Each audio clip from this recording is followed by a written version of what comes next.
नमस्कार दोस्तों, हमारे चैनल पर आप सभी का पुनः स्वागत है।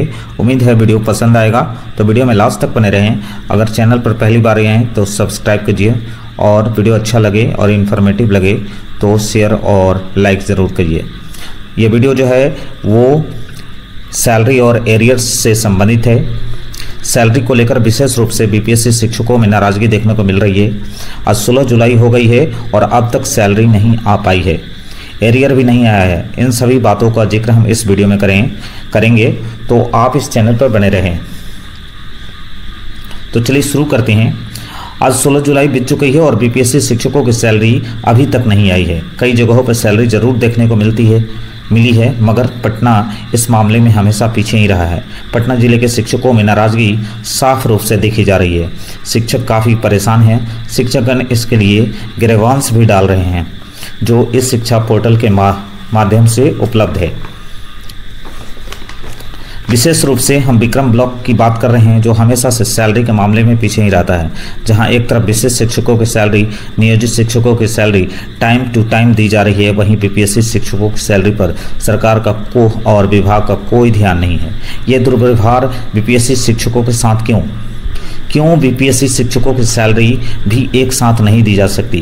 जब विशेष शिक्षकों की दी जा सकती है, जब नियोजित शिक्षकों की दी जा सकती है, तो फिर बीपीएससी शिक्षकों की सैलरी देने में आपको क्या एतराज़ है? कभी प्राइमरी वाले शिक्षकों की सैलरी आती है तो मिडिल वाले इंतज़ार करते हैं, जब मिडिल वाले की आती है तो सेकेंडरी वाले इंतज़ार करते हैं, और जब सेकेंडरी वाले की आती है तो हायर सेकेंडरी वाले इंतज़ार करते हैं। इस तरह हमारे अपर मुख्य सचिव शिक्षकों की सैलरी पहले देने की बात तो करते हैं, पर सच्चाई कुछ अलग ही दिखती है। हमारे अपर मुख्य सचिव वरिष्ठ अधिकारियों पर और लेखपाल पर कार्रवाई करने की भी बात करते हैं, परंतु धरातल पर कुछ नज़र नहीं आता है। मानो अधिकारीगण उनकी बातों को अनदेखा कर देते हैं। सैलरी के बिना शिक्षक कैसे रहेगा, आप खुद ही सोच कर देखिए। इसी सैलरी पर शिक्षक के कई सदस्य निर्भर करते हैं। ये सैलरी मानसिक तनाव का कारण बनता है। बातें तो बड़ी बड़ी की जाती है और एक दो बार अमल भी किया जाता है, परंतु फिर वही हाल हो जाता है। विशेष रूप से विक्रम ब्लॉक की सैलरी कभी भी 8 तारीख से पहले नहीं दी गई है। कभी 10 तारीख, कभी 15 तारीख, कभी 20 तारीख तक पहुंच जाती है। एक तरफ सरकार शिक्षकों से गुणवत्तापूर्ण शिक्षा चाहती है। वो चाहती है कि शिक्षक केवल बच्चों पर ध्यान दे, उनके विकास पर ध्यान दे। पर आप ही बताइए, आप एक शिक्षक की जगह होते तो क्या करते? जब आपको पैसे के लिए नोचने वाले बहुत लोग हों और आपकी सैलरी नहीं आई हो, आप बार बार प्रॉमिस तोड़ रहे हों कि कल आ जाएगी, परसों आ जाएगी। इस तरह से 15 दिन बीत चुके हैं और फिर भी सैलरी का कोई नामो निशान नहीं है।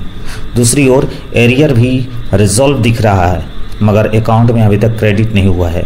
आप खुद समझ सकते हैं कि जब एक शिक्षक कई परेशानियों के साथ जूझ रहा हो तो कैसे बच्चों के साथ गुणवत्तापूर्ण शिक्षा दे सकता है।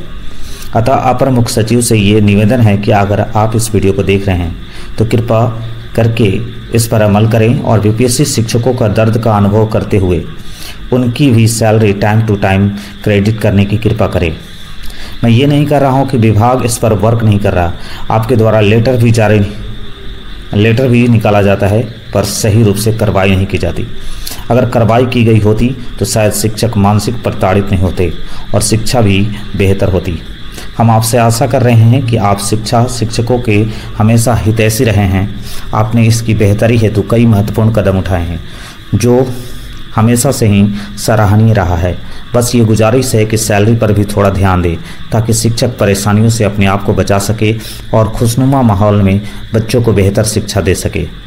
अब हम उस लेटर की भी बात करेंगे जो आपके द्वारा निकाला गया है। ये लेटर ही राज्य के सरकारी विद्यालय में कार्यरत शिक्षकों के नियमित मासिक वेतन और बकाया वेतन का भुगतान करने से संबंध में ये लेटर दिया गया है। इसमें कहा गया है कि उपयुक्त विषय के संदर्भ में कहना है कि विभाग को शिकायत प्राप्त हो रही है कि शिक्षकों के नियमित वेतन एवं बकाया वेतन के भुगतान हेतु विभाग द्वारा राशि आवंटित किए जाने के बावजूद समय पर भुगतान नहीं किया जा रहा है।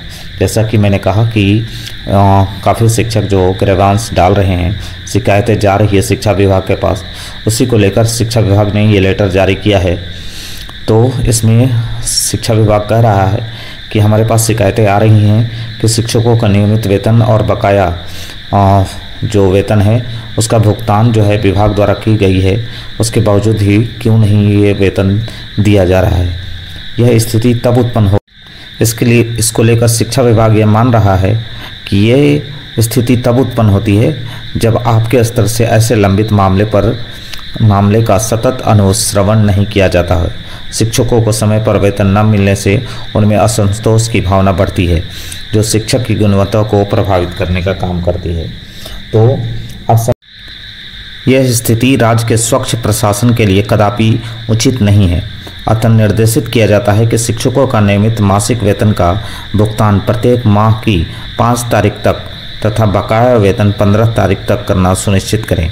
साथ ही ऐसे लंबित मामले का साप्ताहिक अनुश्रवण करें और अधिक समय से लंबित मामले के कारणों की समीक्षा करें। इसके लिए जिम्मेदार पदाधिकारियों एवं कर्मियों के विरुद्ध यथोचित अनुशासनिक कार्रवाई करें। भविष्य में शिक्षकों के वेतन भुगतान को अनावश्यक रूप से रोकने की शिकायत प्राप्त होने पर आपको जवाबदेही मानते हुए आपके विरुद्ध यथोचित अनुशासनिक कार्रवाई की जाएगी। ये शिक्षा विभाग द्वारा स्पष्ट और कड़े संदेश जो है वो दे दी गई है, खासकर वेतन को लेकर और एरियर को लेकर, जो अभी तक शिक्षक को नहीं मिल पाए हैं। हम इसी तरह का वीडियो आपके लिए लाते रहेंगे, तो हमारे चैनल पर लास्ट तक बने रहें, वीडियो का लुत्फ उठाएं और शिक्षा विभाग से जुड़ी नई खबरों के लिए हमारे चैनल को सब्सक्राइब करें। धन्यवाद। आपका दिन शुभ हो।